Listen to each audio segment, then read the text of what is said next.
এখন এই পাথরগুলা কই গেছে, কেথা নিছে, কি কারণে নিছে? একটা চোরের কথা আপনাদের লগে শেয়ার করি। এক ধরনের চোর আছে, ঘরোয়া চোর। ঘরোয়া চোর বুঝেন? এরা মনে করেন কিছু বাবাখোর, এই বাবাখোরেরা ঘরোয়া চুরি কি করে জানেন? যখন নেশা উঠে, তো ঘরের মনে করেন যে পিতলের চামচ থাকলে, পিতলের জগ থাকলে, প্লাস্টিকের বালতি থাকলে, ভালো ভালো জিনিস, লুঙ্গি পাঞ্জাবি যেটাই থাকে, 20 টাকা 50 টাকা 100 টাকা বেচা বাবা খাইবে।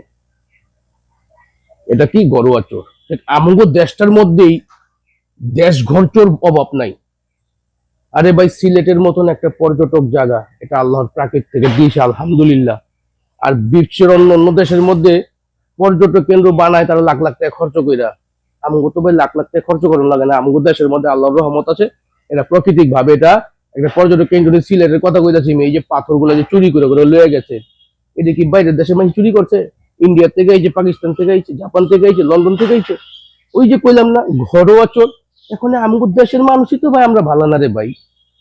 আরে ভাই, আমরা দেশের মানুষই তো ভালো না ভাই। আমরা ঘরে চুরি করি মিয়া, মানুষের কথা কই কম আমরা? মানুষের কি দোষ দিব রে ভাই? আপনারাই বলেন, আমি কি ভুল বলতেছি রে ভাই? আরে ভাই, আমগো দেশ থেকে আমরা মনে করেন যে পাথর চুরি ঠেকাইতে পারলাম না, আগামী সংসদ নির্বাচন হইলে ভোট চুরি কেমনে বাঁচাইবেন আমারও কণ্ঠ ভাই? তো আমি এখন একটা কথাই বলি, বাংলাদেশের সরকারকে, আইন শৃঙ্খলা বাহিনীকে, যেটা 12টা বাচ্চা তো বাচ্চাই, এখন এই পাথরগুলা কই গেছে, কেথা নিছে, কি কারণে নিছে, কি করবো এটা দিয়া? বাইরে দেশে পাঠাইবো, আর বিল্ডিং বানাইবো, আর বাড়িঘর বানাইবো?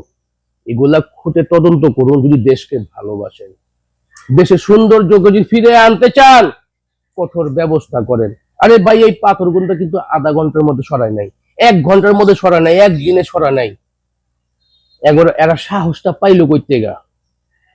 কেউ যদি সাপোর্ট না দেয়, কেউ সাহস পায় না। পাইবো ভাই? সম্ভব? তো আমার কথা যদি ভুল ত্রুটি হয়, আল্লাহর বান্দারা দয়া কইরা মাফ করে দিবেন। ভিডিওটা ভালো লাগে শেয়ার করবেন। আল্লাহ হাফেজ।